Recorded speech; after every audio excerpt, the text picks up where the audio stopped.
Hi, I'm broadcasting live from 9764 Jeopardy Lane. I don't know. I thought I added this background because I thought it'd be funny, and also because I'm a huge Married with Children fan. So, it's one of those things where I thought it'd be funny. It may look cheesy and silly, but yeah, I don't care.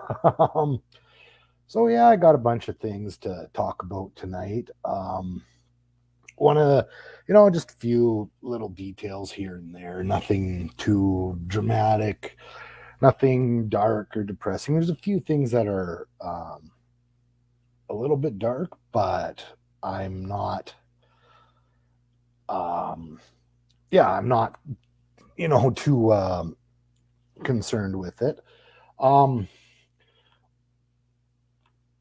Just on my banner there, I'm not being arrogant and I'm not being an ego trip.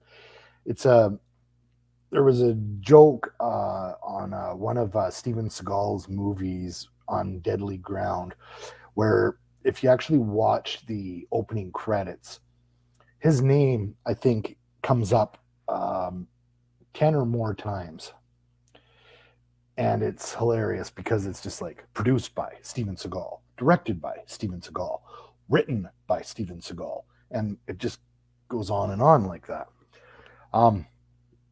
Funny story, and this came from Artie Lang on the Howard Stern show, is in one time Steven Seagal was at an event, and he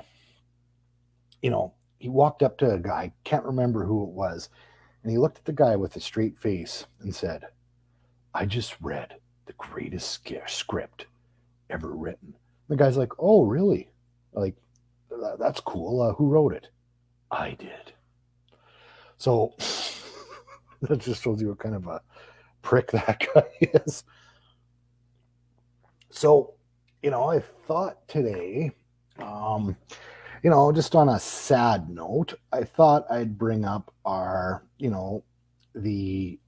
this gentleman right here, the late, great Gilbert Gottfried. Now, say what you want about Gilbert. Yeah, he had a grating voice. That was his act.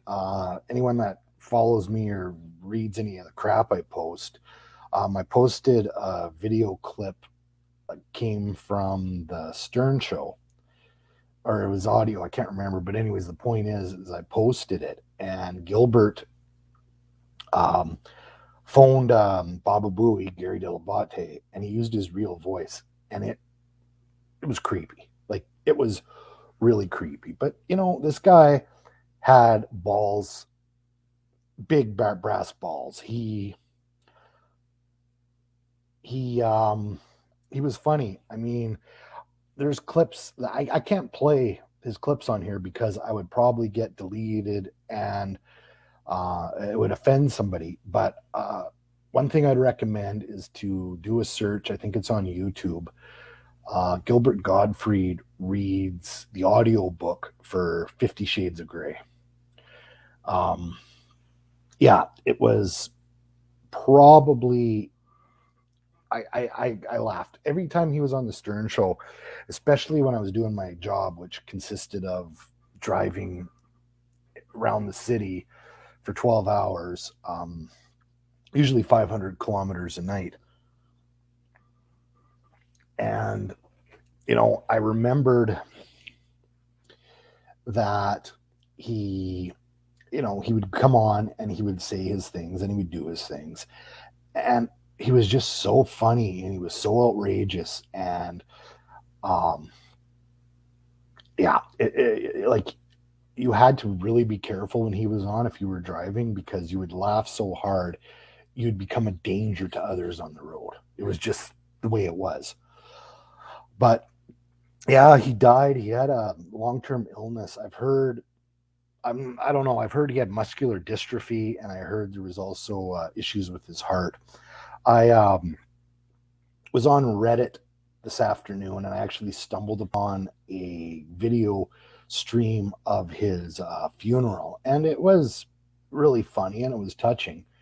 Um, there was a lot of support there, but yeah, he was truly one of the greats, and he will be really missed. And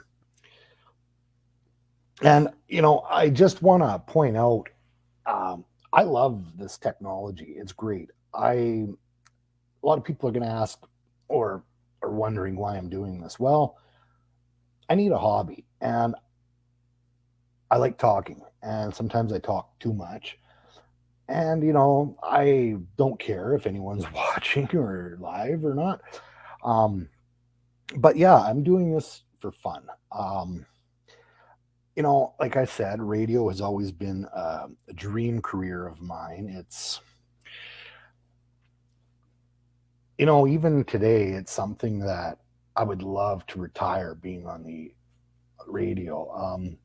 But of course, with anything, there's quite a bit of schooling involved with it. So you have to, um, set priorities and things. So it probably won't happen, but it's pretty cool. Last night I was doing a little bit of fiddling around because the way I'm doing this is I like having like the pictures up that I was showing there, and then you know uh, probably um, just the format. I think it's cool showing what you're talking about so people are aware. But what I'm saying is, um, I'm using this program here, as you can probably see, StreamYard up in the corner there. I use the free version. So this is why I'm on Facebook doing it, partially because I think if anyone is interested in watching, I'll get more views at this point um, doing it on Facebook than I would be on YouTube. And second of all, and the only problem is I'm using the free version, so I can't broadcast to two different things, and there's some limitations I have. But for a free program, it's amazing what I can actually do on here. Excuse me. Um, but yeah, to get back to the point of it, one thing I find absolutely fascinating, and like I said, going back into the radio was,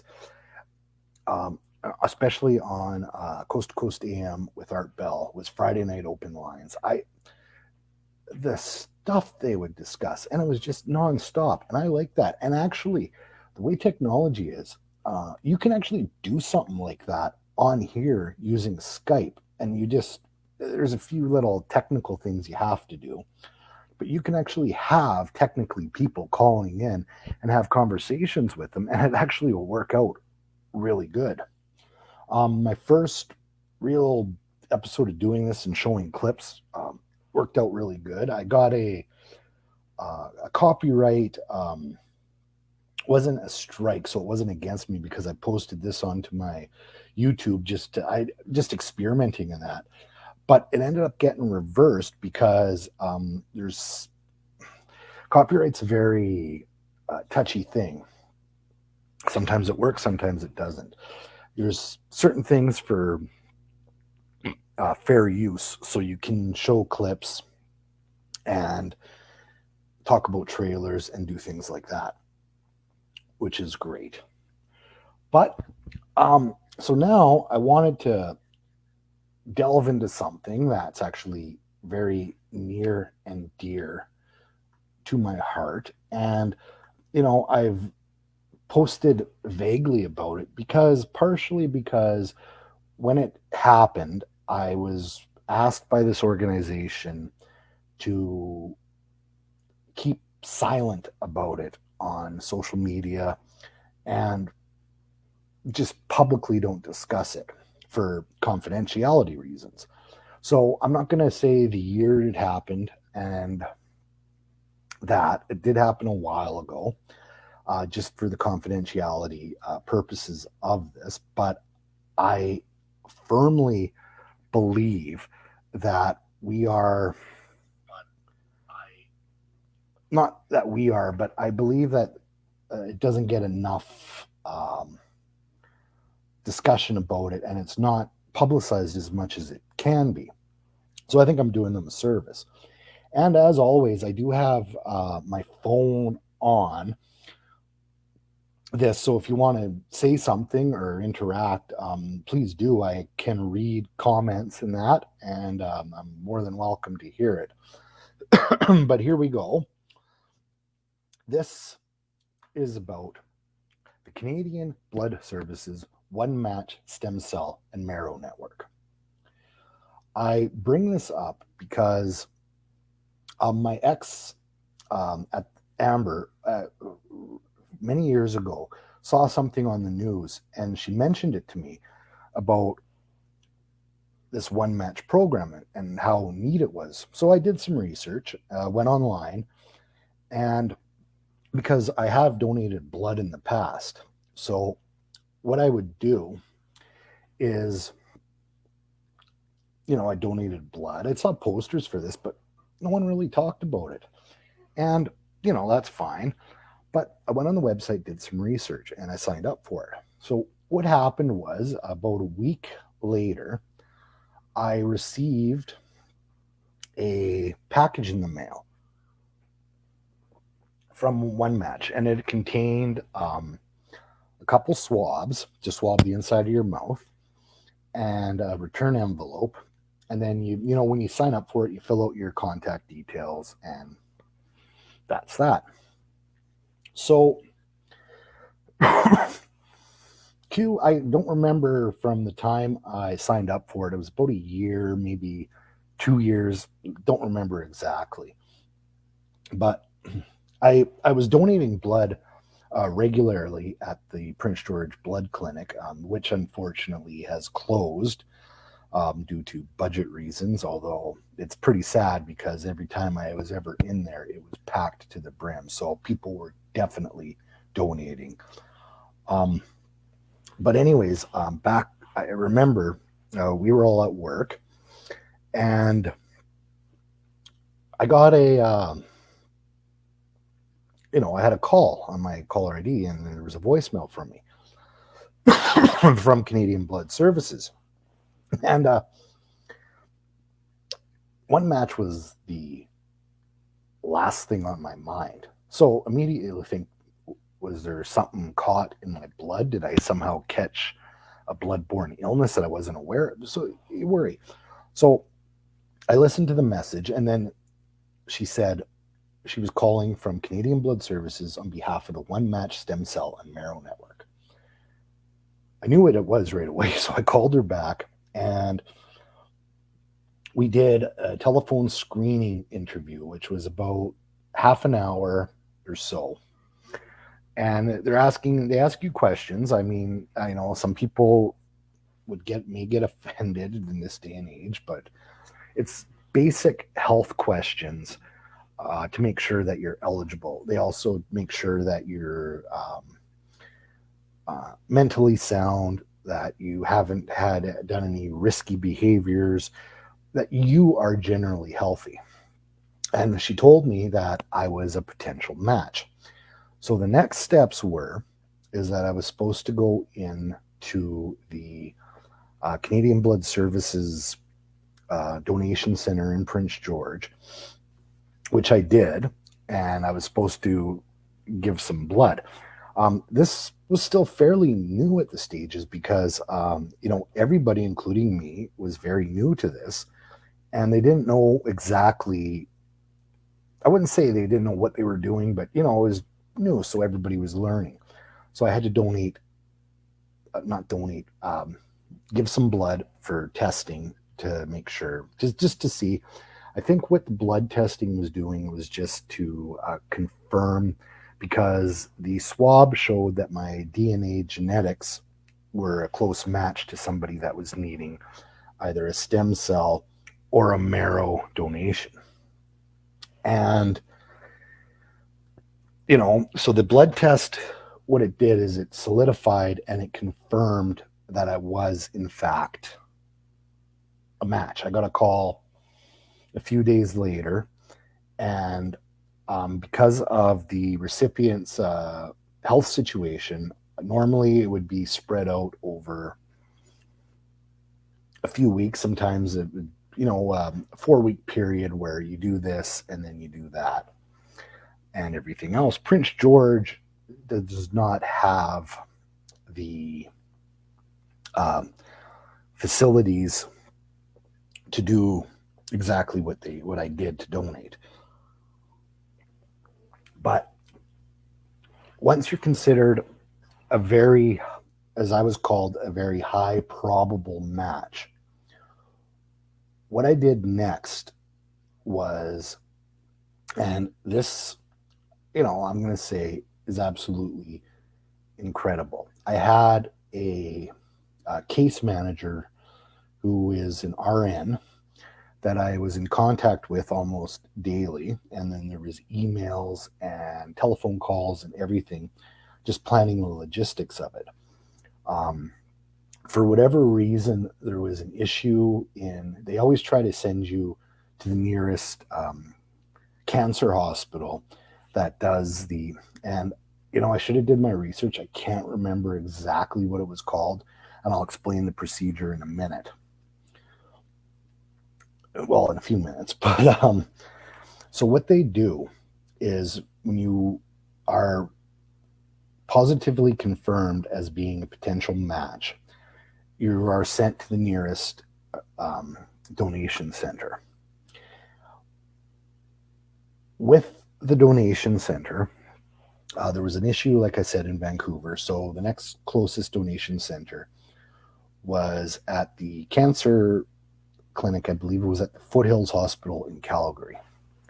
So with the way the rules are set up, they fly you there. Everything's paid for. You're flown there. You're allowed to take a support person. So I took, Amber went with me, and we got flown there. For the first time we were there, it was a very, very quick trip. And this was I was given a physical, another screening, and they just wanted to make sure that my health was good enough to do this.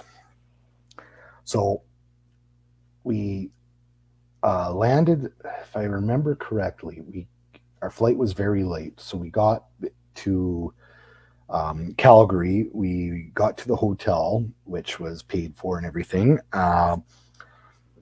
Then very early the next morning, I had an appointment at the clinic where more blood work was taken. There was some definite more testing done, more screening, meeting the staff, taking a tour of the facilities.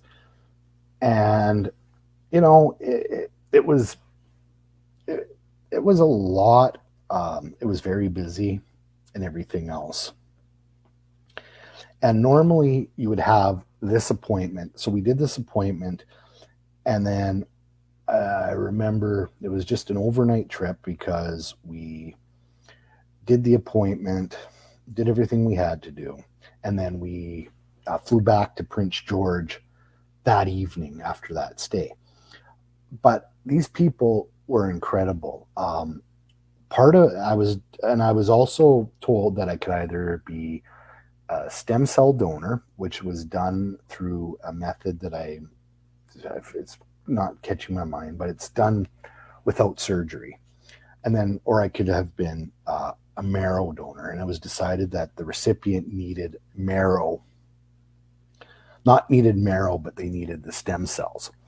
So I didn't have to go under. I didn't have to get a TAP into my lower back, where they would suck out marrow to process to donate to this patient, who, by the way, could be anywhere in Canada, or if part of the network in the world. It's just you don't know, and you don't know because the entire process is completely anonymous, and it's there for people's privacy and everything else.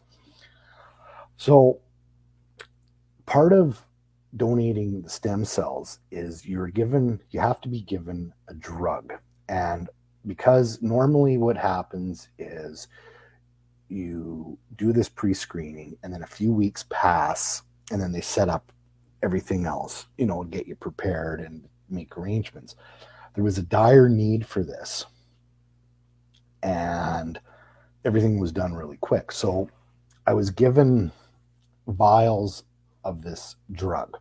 Now, what this drug did is that actually, and it had to be injected, and I was given the option to do it myself. However, they did suggest to me that I find like somehow like a care nurse or something.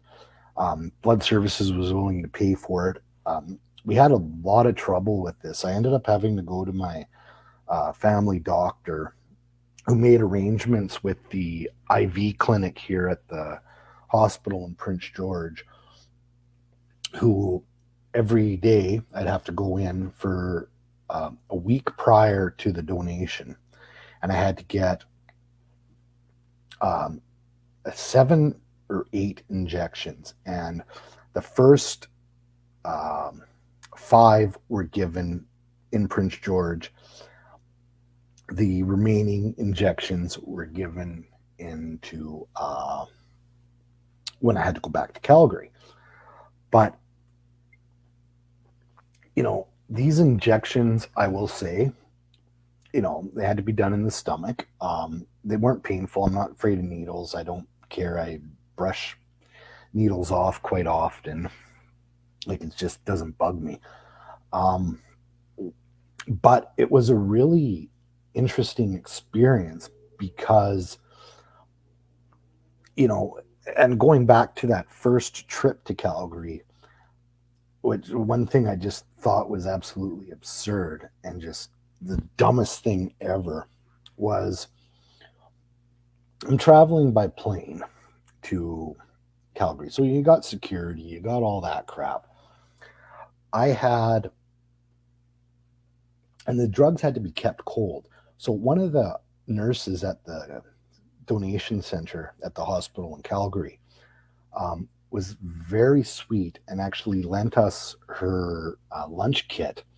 And then they provided us with some ice packs so we could keep the medication cold for the trip back to Prince George. Because of this, it was also requested that I keep it with me at all times, just, in case baggage gets lost. Could you imagine this vial of this drug, whatever. I had a little bit of difficulty in security, and I know what you're thinking. I had, 10 or 12 syringes, and vials, sealed vials though, of this drug. But they were concerned with the ice packs, and they were having a hissy fit about the ice packs. Yet I had 10 or so potential weapons with these syringes. Anyways, it was just stupid.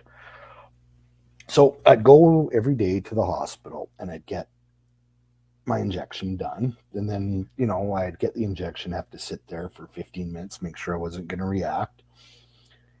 And the injections and the drug was probably the worst part of the entire thing. And I'll say it because it wasn't bad, like extremely bad, but what it was is it built up your marrow. It basically promoted more marrow to be produced, more stem cells to be produced.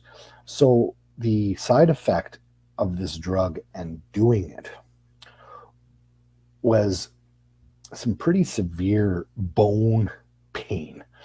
It was. I'll describe it as the feeling you get when you feel achy during a cold or a flu, but um, you you feel it all over, and it was also very draining. Um, by the time I remember, it was before May long weekend, and I remember that year we went and visited my sister who was camping. Me and the kids went, and I could barely move. I would sit at the picnic table at the campsite, and I was just sore. Like it was very uncomfortable.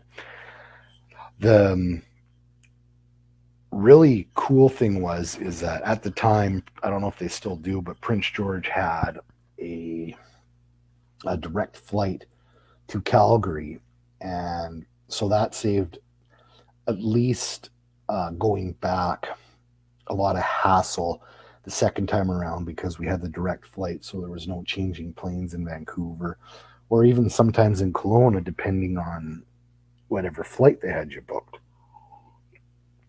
So we get to Calgary, just pouring some more tea for myself. So we get to Calgary, and it was, we were there for, I believe, 4 or maybe 5 days. And what happened was the first day you're there, it was all prep. So you're taken up to the, again, hotel. Uh, there was also per diem given. So all our meals were covered. And we stayed and we were given a suite at this hotel. So we had a kitchenette. The suite had a pool. I remember, Amber went and visited some friends of ours um, the day before, after we did the initial orientation appointment, the day before the the day, 2 days before the donation, we had to do a couple things with the hospital. And, I had to go there every day before the third day is when I actually did the donation. And, I had no energy. I was sore. So I, utilized the hotel and the pool in the hotel, and I sat in that hot tub, and it really helped. Um, the next thing was the next day, so they do more testing, and you do all this. Meanwhile, you're eating pretty good because it's paid for, so and they're really generous with their per diem. I mean, I've had business trips I went on with jobs, and the per diem didn't even compare to the per diem I got for this. And the hotel had a very nice hot breakfast in the morning, so I was well fed. I remember the one thing. So the day before we went, is they recommended that I get a movie or something. So I ended up buying a DVD to watch because you're sitting there for 4 hours doing this process. And it started very early. I had my last injection that morning. They took my vitals, and then I was brought up to the ward where I was put in a bed. Um, it now uh, the needle was about this big. It went into my left arm, and so the blood is taken out of my left arm. It's put into a machine. The machine does its thing. It spins the blood around, and it actually separates the stem cells. Then, after the stem cells are taken and collected, your blood is actually pumped back through to you through your right arm. What that means is uh, you're stuck like this. Can't see because of the background, but both arms are hanging out on the side, and you can't move. So you're there, and that's basically, what you're doing. Um, and the needles are big. They're actual needles. It's not like the when you get an IV and it's that flex tube stuff they put in your veins. No, this was a long needle. So my arms had to be placed beside me. Um, my Amber had to assist me with things if I had an itch or anything. Um, and you're laying there for 4 hours, so you're kind of pumped up doing this. So they recommend, oh, maybe have a nap. I couldn't sleep. Um, I really tried not to drink anything because the biggest problem I had was, unfortunately, is if you had to pee, they gave you um, just so that you could do it without thinking, a what they call a condom catheter, and it's exactly how it sounds. There's no tubes going in anything, but it's like a condom that you pee in. Long story short, I couldn't pee in it, so my bladder, I was a shy peer, a really shy peer. Not too much information, maybe, but anyways, when I was donating, the only complaint I had was they were kind enough to give me a, the hospital provided me with a lunch, and you know, I've had different varieties of hospital food throughout my life. Um, I want to say, just a shout out, that Prince George has incredibly uh, awesome food. Their food is, for the most part, gourmet. I was in the hospital once and I had little breakfast, little quiche cakes, and then a delicious vegetables. Anyways, I'm getting off topic. I was given probably, anyone ever seen Problem Child? There's a scene in the orphanage where he's eating slop. And that's what it was. It was like a meatloaf. I don't know. It was disgusting. I couldn't finish it. I ate the jello and that. But anyways, so while this is going on, and you're doing all the transfers and they get it, you actually look at the machine, and it's fascinating because as your blood's being transferred through, the machine runs it through its process. You get, you see in a little IV bag your stem cells, and yeah, it's incredible. It's this little white dainty liquid, but those are your stem cells coming from your bloodstream. It's a fascinating process. Then after that's done, you wait around a bit. They make sure you're okay, everything's good, they got the right amount, and then you're released for the day. And then you have to stay. They check on you. You go back to the hotel. You do your thing. I remember after that, I was starving. I was so glad to get rid of it. I remember I went to Chili's for the first time. They made guacamole at the table, which I was just absolutely amazed with. Yeah, I know I'm a hillbilly. And then that evening, we ate Olive Garden because that is just such a treat. We went back the next day. They do a follow up. They check on you, everything else, and then you go back another. You go back the last day there just for the final check up. You check out of the hotel.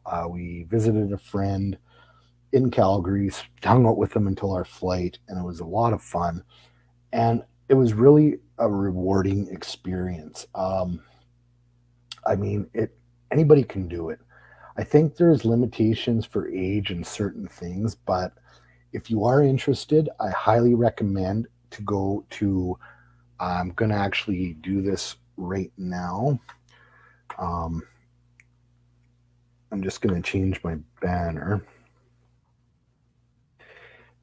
and put this down at the bottom here. Going to hide that, and then right there, onematch.ca. You can sign up for it. You can register.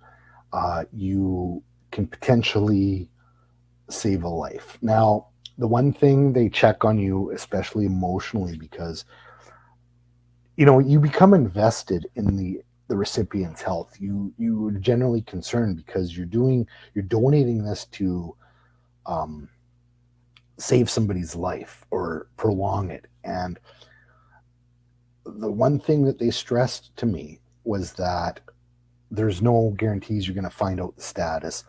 Some cases, the recipients like to know, so they send you an anonymous note, and then if they send you a note, you can send them a note back. Um, I didn't find out for almost 2 years after the fact that my recipient did eventually, sadly, did pass away, but I was assured by the contact that I did have at Blood Services that although the person ultimately did pass away from whatever their illness was, my donation did prolong their life a little bit longer. So I gave somebody some extra time. And, I post about this on Facebook every once in a while. I really do. Um, this is one of those things that I truly believe in. I think people should donate blood. I think the stem cell marrow network is an incredible thing, and it's so easy to do. The blood services cater to you, and you know, um, sometimes they. I don't know if they. I didn't do it. Sometimes they're don't people that have donated and recipients, if they've matched and things are good, they actually send you to Ottawa once a year for a gala event, and everybody gets a certificate and then an award. And what was really great is that this here, I'll just extend this. This was given to me by the Canadian Blood Services One Match Network in thanks for donating. And it was framed and it was sent to me in the mail. And I'm absolutely proud of it. I think everybody should do this. And I really believe that, it was just something to do. And yeah, it was really a really good thing. So, with all that out of the way, now that I told my one match story, which some people knew, I kept it quite private just because of what was asked of me, and I do respect that. But I, I'm gonna go now to talk, and I'm coughing, so I may need to get something to soothe my throat here because sometimes talking does this. As Howard Stern says, hot lemon water. I drink tea to help or water. So I may take a little bit of a break here, but what I'll do is I'll talk about what I got next on the agenda here. And what I am going to talk about, uh, okay, I'll just say this first. One thing, I don't know if other people experience this, but there's areas that are, you would almost say it's considered hallowed ground. Um, but you just get this, I don't know if it's humbling feeling or you feel sad or you feel something where you're at a site where horrible shit has happened, is basically what I'm saying. Um, in one of the jobs that I held in the early to mid 2010s required me to drive a lot around northern, northeast, north central BC is where it was basically. And a lot of this job, you were in a lot of back roads, a lot of rural areas. You were in, places you wouldn't normally see on and off the highway. It was really being a lot of my work involved driving on the highway piers, as it's known, Highway 16 West, and I would travel as far as Houston. And there's quite a few places there. It's a beautiful country, a lot of farmland, um, and then you get past, it's a beautiful area. And I think it was 2013. I was in the rural area. I'm not going to say the direction because I don't remember. And I'm going to put this up um, right now because what I'm talking about, I'm not going to go into details, but I think there should still be awareness to this. This is the missing poster for Madison Scott. She went missing in 2011 during a party. She was camping. Very, very strange circumstances. Um, we're coming on 11 years now since it's happened. Um, she was only 20 and there's been no trace of her. It's the most bizarrest thing. I'm not going to go into detail about this. I just wanted to bring this up as the point, talking about the creepy things. And I'm not saying that, um, what happened to her, I think, is creepy. And anyways, where it happened is an area, it's a recreational area near Vanderhoof called Hogsback Lake. And it just worked out one day that I was about a kilometer and a half away from it doing my work. So, I had a little bit of downtime and I drove to the forest site and I got this feeling there. It was haunting. It was very peaceful, beautiful little area, but you just had this feeling in the back of your mind that something really bad happened here. Like it was absolutely, it was a sobering thought. It really was. And it was there, and that whole area, you really discover things. It's the same thing as when you're traveling to Barkerville on the Barkerville Highway. There's a few, and I recommend this to anybody that's going to Barkerville. Stop along the way to Barkerville, and you're going to see those green signs. You're going to see those green signs that are, points of interest and historical facts. There's a very famous case that they replay in the court that Judge Bagby did, where somebody was murdered for gold on the highway, and actually, there's the spot exactly where it happened, and you get that creepy, weird feeling being there. And I'm not making light of my next point here. I'm not going to comment on it. I went there because I was curious of this fact that I'm going to bring up. And I don't know, there is a famous, infamous is the better word, residential school outside of Fraser Lake. It's actually east of Fraser Lake. And it was called Le Jack. and it was ran by the Prince George um, Diocese, the Catholics here. Um, I think, just want to say residential schools, all that bullshit is horrible. It shouldn't have happened. Um, but it's just absolutely, and you drove by, where the site was because they call the area on the highway. You are now entering LeJac. And you can drive by and you actually see where the site is. But what the reason I went there, partially because you get this feeling of you get this humbled, hollowed ground feeling being there.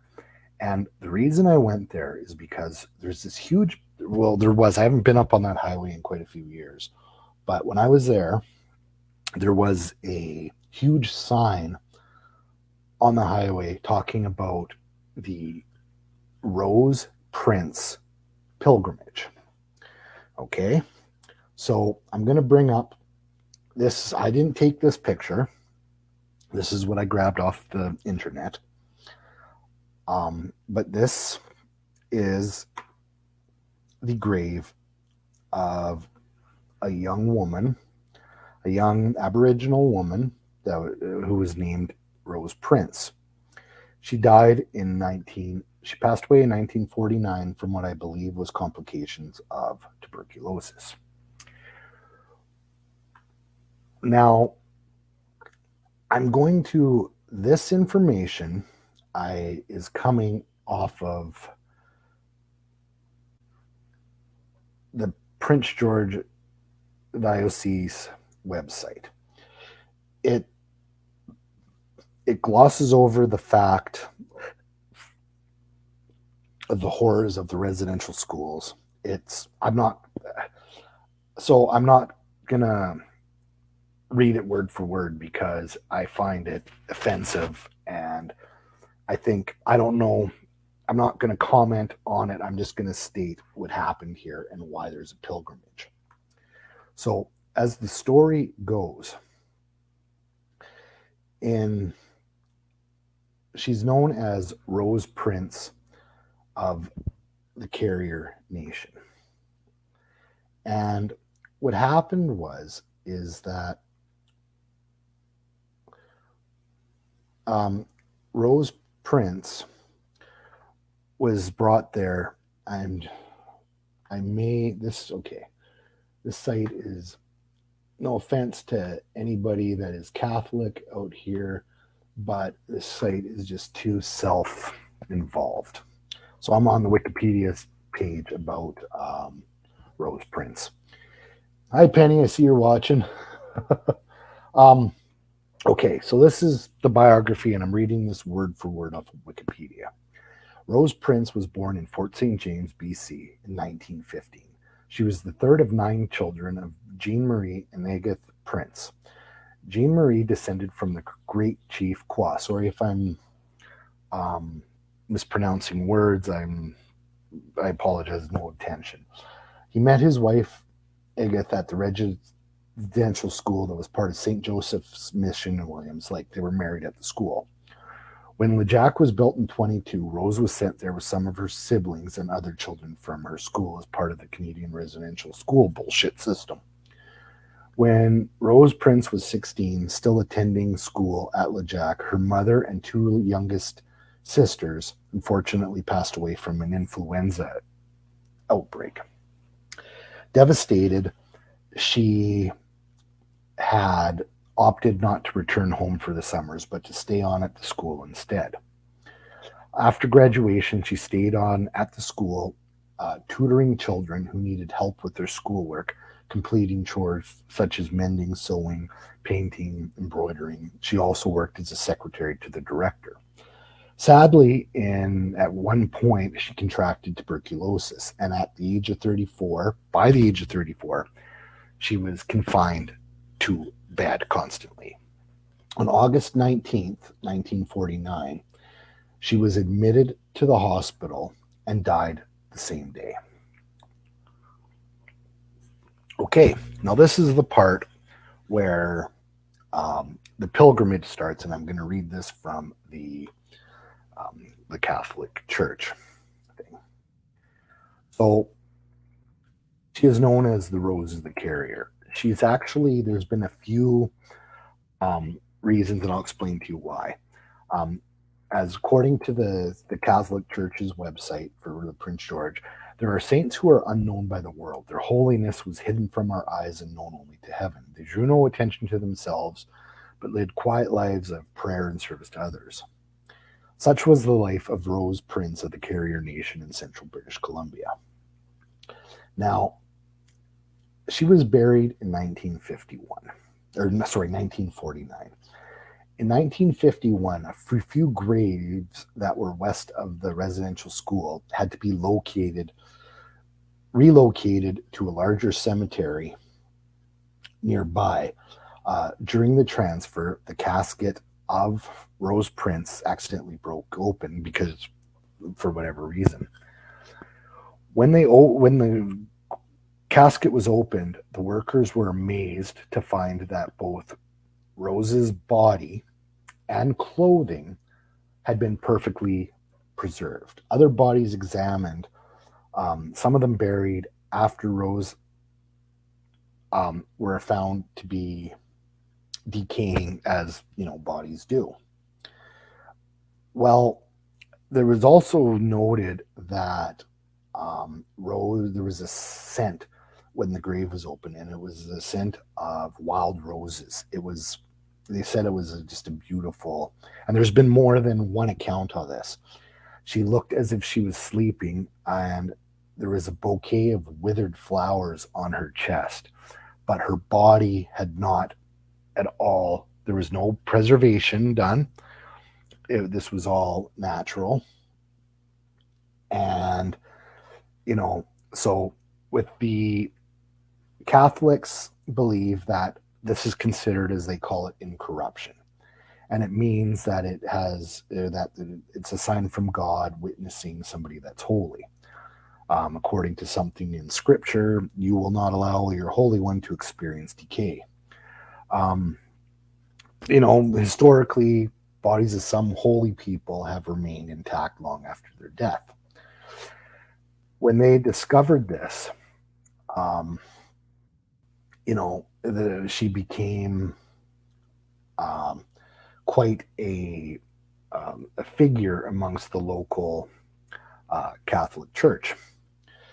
And I believe, I'm just reading here how the pilgrimage started, and this is, just bringing them up.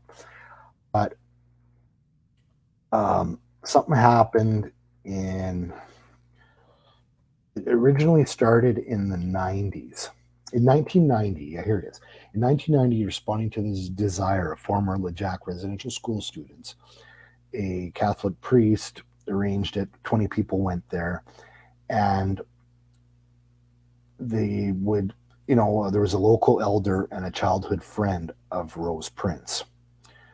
They attended the first pilgrimage. Now, in 2004, approximately 1,200 people came to LeJac, and some people have come worldwide throughout the years to go there. They say that praying at her grave, has caused miracles to happen.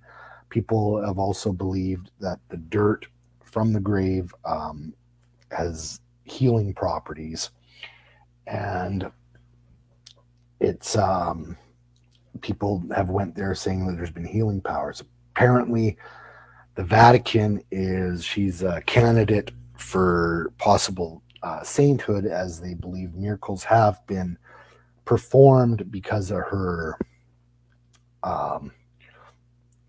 in her body being unchanged, and that it's just miraculous. I've went there. I visited the grave, and it's a haunting sight. It's horrible things happen there, and this grave's off. It's in its own little area, and there's a way to it, but it's rather beautiful little site there. There's constantly fresh flowers there. Even driving along the highway, if you know what you're looking for when you're driving past LeJac, you can see it. And it's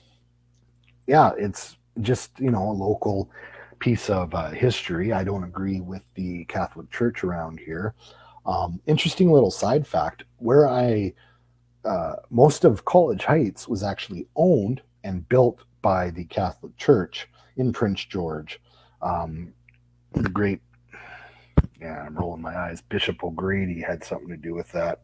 But, we all know what kind of a person he was looking at history. So I really hate to do this. I'm not cutting it off, but I'm just going to take a quick couple minutes here to have a um, bathroom break. And yeah, I know I should keep going, but I'm just going to do this my way here. And I'll be right back. I'm going to just be back. And then when I come back, I'm going to discuss and follow up to last week's discussion about shortwave radio. One of the coolest things that I've ever discovered on the internet about shortwave radio when they're called number stations. So stay tuned. I'll be right back.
Okay, enough of that crap. Sorry about waiting there. I know I lost my only viewer, but yeah, I don't care. I'm doing it my way here, and this is what I'm fun.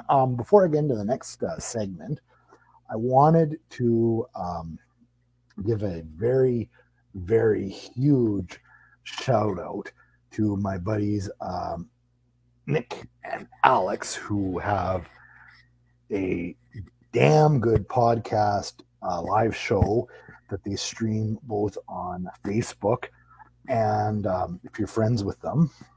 And if not, they're on YouTube. It's known as Alex and the Garbage Man. Just do a search and you will find them.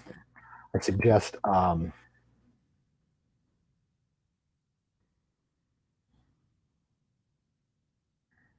making a banner right now. Alex on the Garbage Man, Thursday night, 6 p.m. Pacific. Look them up. They're on YouTube. They got a cast of characters that are always in the chat. I'm one of them. They actually have a viewer all the way from the United Kingdom, and she's a lot of fun to chat with. A lot of people that we grew up with her there. Yeah, it's really fun. I want to give a shout out for them.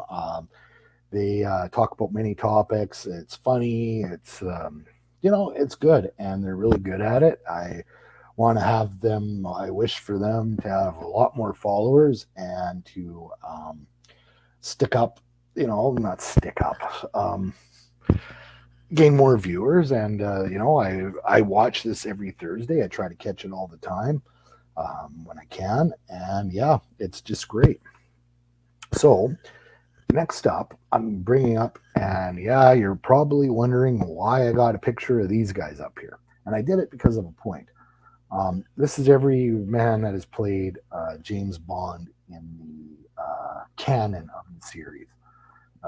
Sean Connery, Lazenby, Roger Moore, Dalton, Pierce Brosnan, and who I think is one of the greatest Bonds ever, Daniel Craig, who wasn't too happy with the beginning, but yeah, I absolutely love his movies. Skyfall is my favorite Bond movie of all time. It is the greatest thing. And a little trivia note: um, in the movie, there's a scene that takes place. There's a lot of throwbacks to the past Bonds, and there's a scene that takes place in the Bond family estate in Scotland where there's an old caretaker there who I believe, and I may have this wrong, forgive me, it's played by Albert Finney.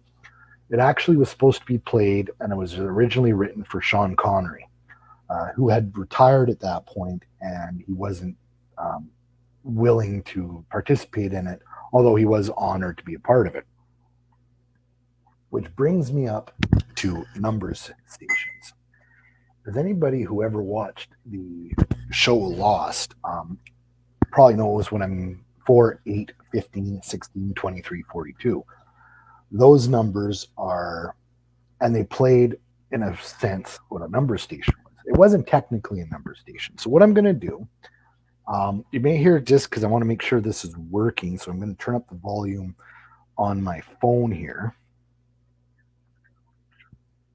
And I'm going to play a number station for you. And I will explain to you what it is after I run through it. I'm going to play clips of it. The whole clip is almost 5 minutes, and it repeats itself. So I'm not going to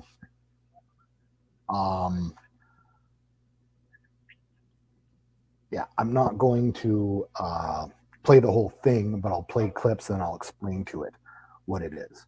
So I'm just going to get that up here, and we'll go like this, and I'm going to start playing it here for you. Here we go.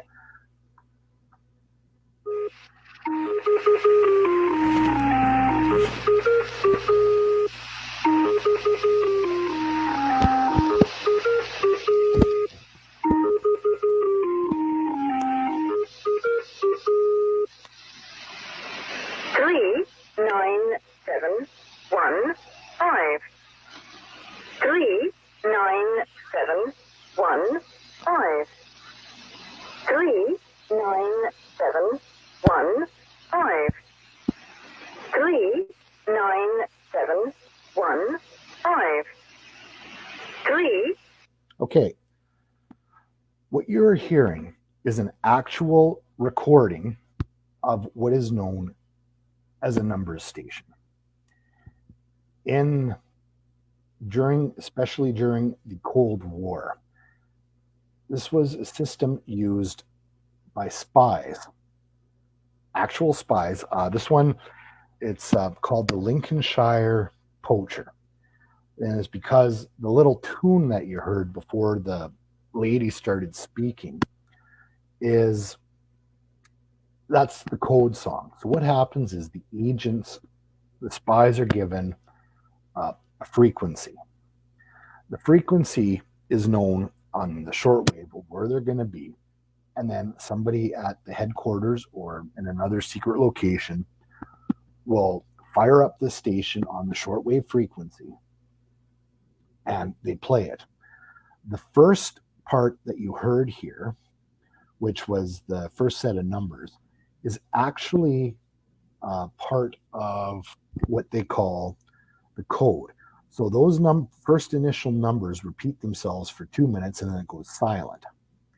Then um, at this point here, just skipping ahead, this is what happens next.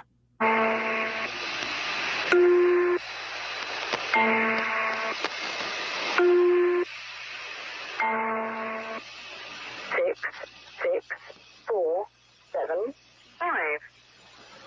6, 6, 4, 7, 5. 1, 9, 2, 7, 4. 1, 9, 2, 7, 4. 9, 2, 0, 2, 8. 9, 2, 0, 2, 8. 7, 8, 4, 9, 4. 7, 8, 4, 9, 4. Okay, so I'm not going to play the whole thing because it's just listening to numbers at this point. But what it is after the initial numbers I first played when that little tune was played, the first set of numbers is actually it's an indexing code. And what that means is it means in their code books, that particular set of numbers corresponds to a codex. Okay, then a pause, and then you heard that little beep before they started speaking the numbers again. What happens is uh, during that is that they play these numbers and they actually correspond to a coded classified message to give to the agents at hand of what they need to do to get their information. At the end of it, this is what plays.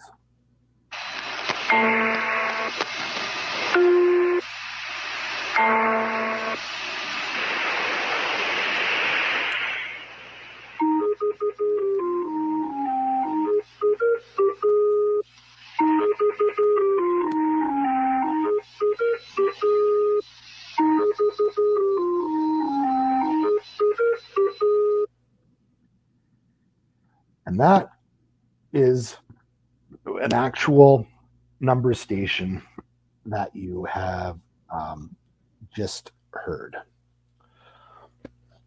It's it's cool stuff. There is some out there. Seriously, go on YouTube, search up number stations, and you can hear clips from so many of them. This one I like because it's the most obvious one. But what's really fascinating about it, the code that they use is almost 99% unbreakable because you can't break it without the index. And the thing is that the index is kept separately from the broadcast. So you don't know what frequency they're going to use. And using shortwave when I was a kid, the really fascinating thing about it is that there's a lot of dead air. And, the sun affects things, especially with the radio frequencies. So when you have these number stations going on, you'll be you don't find it too much anymore because of digital. Everything's digital now, and there's the internet. But back in the day, you had a guidebook, and there were certain areas within the country that you could listen to. So, for instance, at like right now, it's 9:39. there'd be a set that you would be able to pick up Johannesburg in South Africa, and you would pick up the Congo, or you'd pick up Russia. And then, as the world turns and the sun beats down, the signals disappear. So there's certain times. I've not really sure if I found one, but there's some pretty creepy things that used to come up on shortwave. A lot of it, though, I will say, is from the BBC. BBC International usually broadcast most of the world, and you can pick up different variations of regions and countries that you were at using these number stations.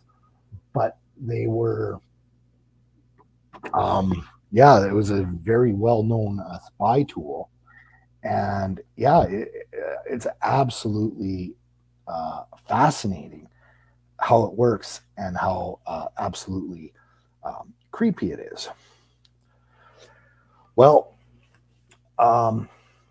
so the way I've decided to do this is because since this is just me talking, I've decided to I prep for this with my little pictures and little things, and then I do have set topics to pick on. And some of it I like telling stories, history, ghost stories.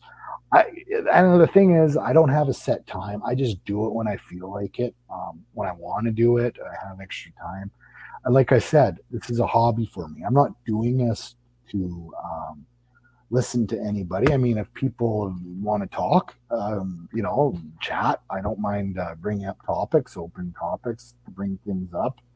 I like talking about things that happen, old stories, whatever.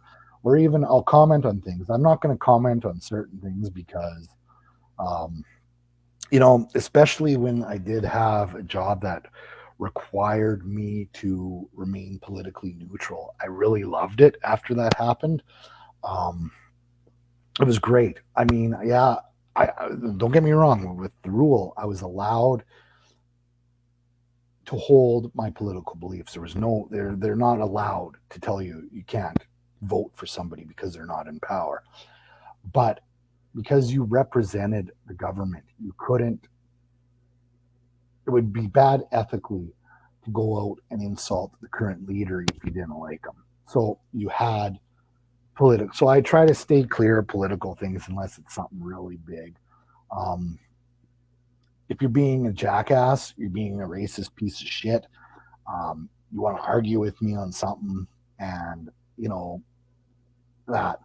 But keep your conspiracy theories. I don't care. I mean, bring them up. I'll give you my opinion. But and if you got something else you want to try to sway me. The thing is I'm not obnoxious like I used to be about politics. I'm sure a lot of you remember my obnoxious posting about in the election of 2015 when Trudeau was first elected and Harper was kicked out. Kind of took it a little bit overboard, but that's just the way it is. But like I welcome people to participate. If someone's watching this and wants to join me that has a camera and or even we can do audio only, there's so many options. I don't mind having that.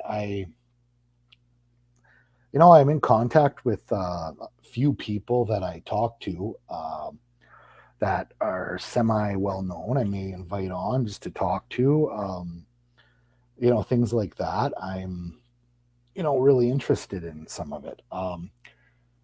Hey, Tim, I see that you're watching now. How's it going, buddy? So my next step and just going into it is I want to talk about my experience, and this is something I am extremely proud of. I'm going to tell you the story of what happened to me when I found out and decided to complete the Rita Burger Challenge at the Canadian Brew House. I want to give a quick shout out to anybody that is in the Lower Mainland and in Langley. On the Langley Highway, there is an absolutely incredible restaurant. It's actually a diner, and they're open only for breakfast and lunch service, so they close at 2:30. But it's called the Hilltop Cafe.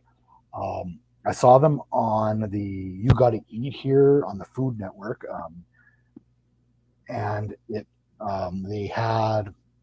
I didn't eat this. I tried their Everest Burger Challenge, which, if you can believe it, this thing was huge. I screwed up and I forgot to get the picture for it to show this burger, but it was massive. It was high, a mountain of fries, and it wasn't really that hard to eat. But if you finished it, your picture was taken and you're put on a wall with hundreds of other people. The little pictures all over the place. It's a great place to eat. It's a family-owned business. The food is incredible. They make homemade pies. They make a pie called the flapper pie, which is to die for. Reasonably priced. We went there when I went to Vancouver on a road trip quite a few years ago. We actually ate there twice because of just how good it was. And it's a small family-run restaurant, like I said, and the service there was good. Blake was little then. I remember they brought toys and kept him occupied, and it was a really good experience. So just a shout out to them. But I'm going to bring up a picture here. This is the Rita Challenge. This is the burger in the Rita Challenge. The burger is from the Canadian Brew House, okay?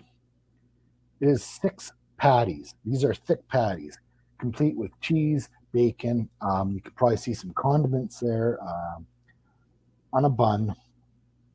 Okay. It actually equates to, as far as I remember it now, 2.5 kilograms. So it's just a little under 5 pounds of food.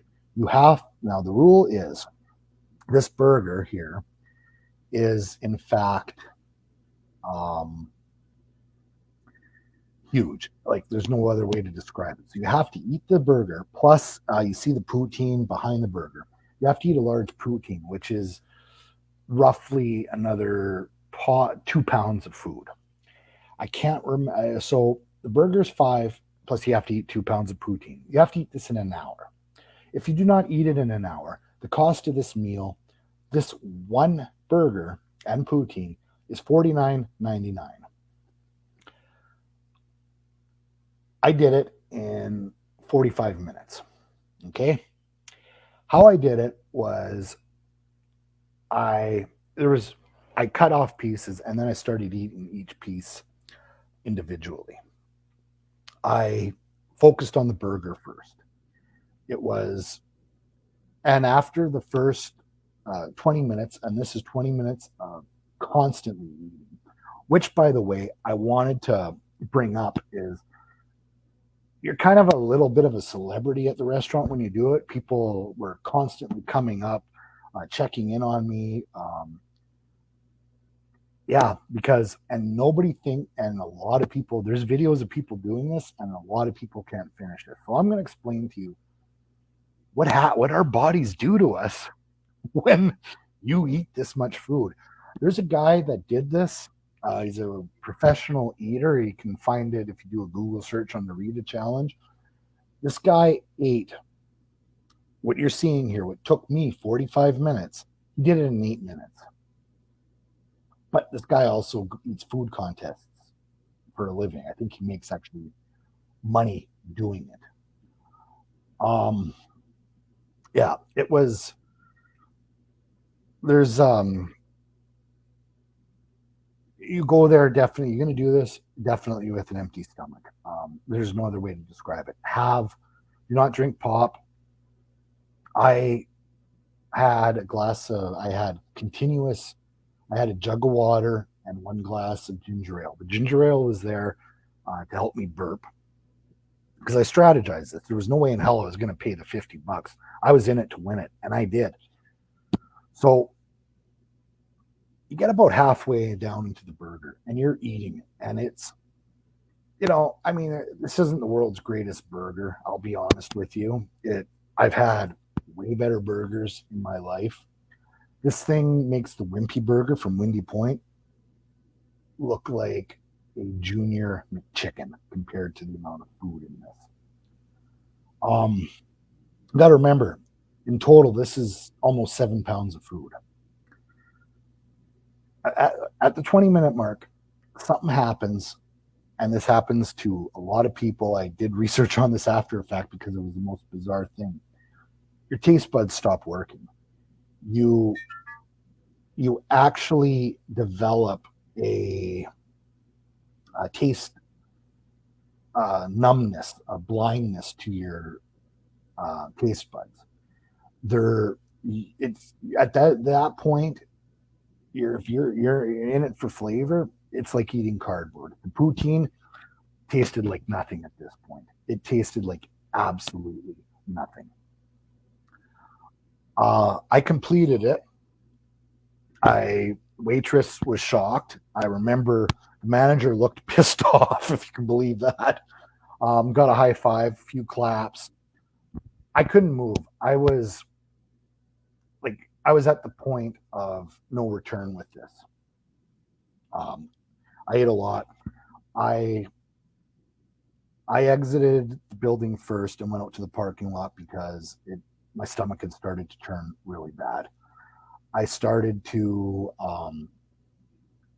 feel a little bit nauseous, actually quite a bit nauseous. And I went to the parking lot and I was just silent. I didn't want to move. I had this look on my face.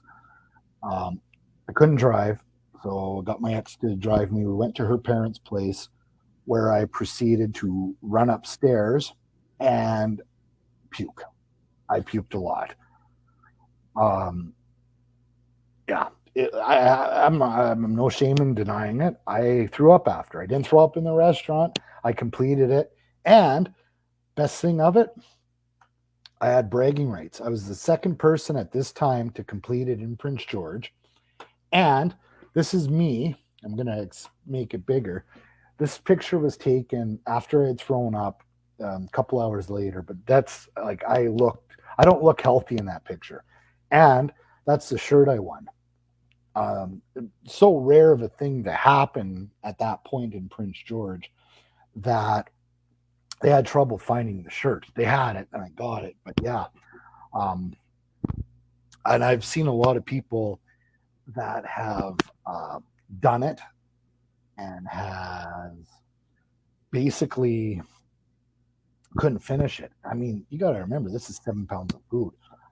I probably would never do this again because it's incredibly bad for your health.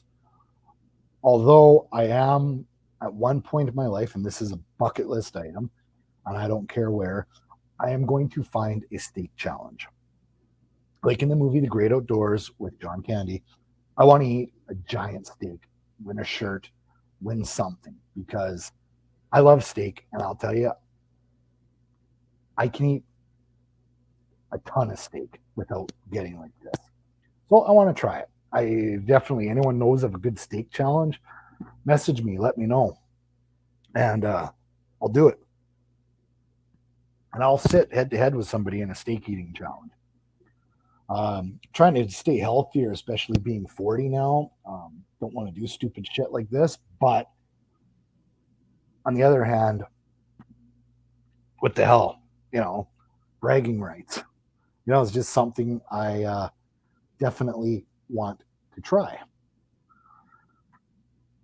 But yeah, it was one of those once in a lifetime opportunities. I can't believe I did it. I can't believe I didn't. I lasted 20 minutes after the fact, before I threw up. I was ready to throw up. I could have went to the bathroom after I did it, but I had a little bit of ego and pride and didn't want to seem like a wimp, if you can believe that. I didn't want to seem like a wimp puking in the restaurant after I had just completed that challenge. and I found a video on there, but it has, I'm not going to put other people on without their permission. It has others in the video, but there you can see me, and I have this look on my face, like I was just so full, I didn't want to talk. I couldn't talk. Like I ran out of there as soon as I could. As soon as I got the shirt and did it, I left. Um, you know, um, I didn't comment on this last time I was there, and I've kind of kept my mouth shut. But you know, has anyone, but Will Smith is a piece of shit. I don't care what anybody says. Um, you know, it's first of all, there's a possibility that Chris Rock never knew about the alopecia. Second of all, it's a goddamn joke. Uh, Chevy Chase, if you ever want to look this up, look up the roasted Chevy Chase. That is probably the most absolute brutal and horrible, like insult. It wasn't even funny at that. It was just downright mean. And anybody that's watched a roast, they say some pretty awful things. I remember the Stern Show. They had the roast for Baba Booey, Howard's producer, Gary Delabate. And one of the staffers, Sal, stockbroker Governale, went and did his roast. And he went on there. He basically called Howard's wife a gold digger, said she looked like a horse, and he insulted her, insulted him. It was comedy. It was bad, but you know what? Nobody slapped anybody. So I think, I personally think Will Smith, I lost respect for him years ago because of his arrogance and his attitude. I think he's an abused spouse. That's just my opinion. I think this is a byproduct of him being an abused spouse. So I feel sorry for him on that sense. But, um, there's no excuse for beating someone up over comedy. And to go back to, Gilbert Gottfried, that guy has said some pretty awful things. And I don't think anybody deserves to be hit over a joke. Especially a joke like that. If you're attacking somebody maliciously with no context, yeah, there's a difference. But at the end of the day, you got to grow up. So, unless anybody that's watching wants to chat or say something, I'm going to end with a couple things. The best thing I just want to bring up, and I'm going to play it. If I get a copyright hit, blame Amazon because it's Amazon Prime that's running it. I was, much to my excited, happy surprise, I found out that the next month, The Kids in the Hall are back exclusively on Amazon Prime. Anybody that grew up in the 90s, watched CBC, Dave Foley, Mark McKinney, I know all of them too. Scott Thompson, and God, I can't remember the little one. I know who he is. It's just name's not coming to me right now. But anyways, they're back. I'm going to play the trailer, and then I'm going to bring a piece of trivia of something that involves these people. Now, these people are all connected to Lorne Michaels, just want to say. These guys were Canadian. They were risque humor.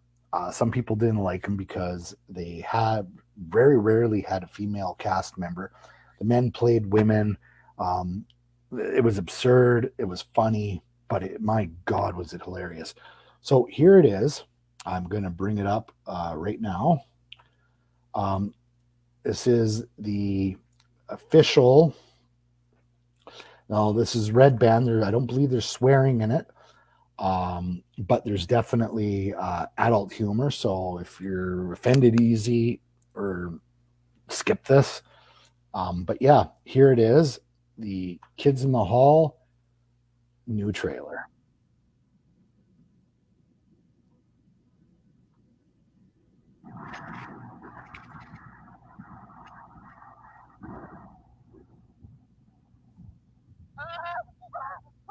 you people? Well, the curse is lifted and the kids are back now. Who's financing this time? The devil again? Well, sort of.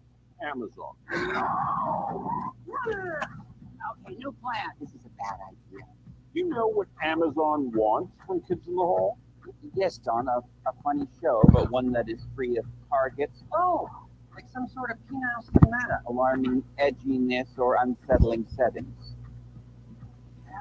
Mom, did I miss anything? Oh, Jesus, Mom, why the fuck you do it? What are you doing in here, you little perv? So we all agree that gender parity is a good thing. Now that would be advisable in this case. That's what they say about Swedish pussy.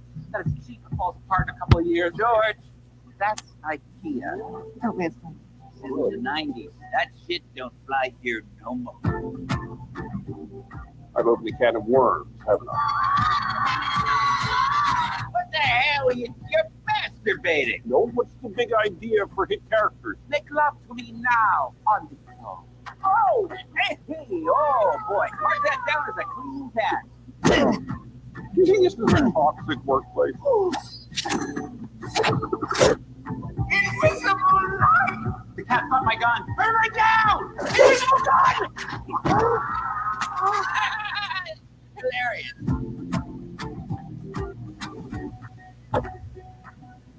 Dad, why'd you name yourself Richard? Is that because I want to be rich? Did you wash your hands? Of course not.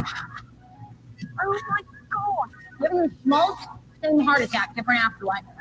So, yeah, that's the Kids in the Hall are back.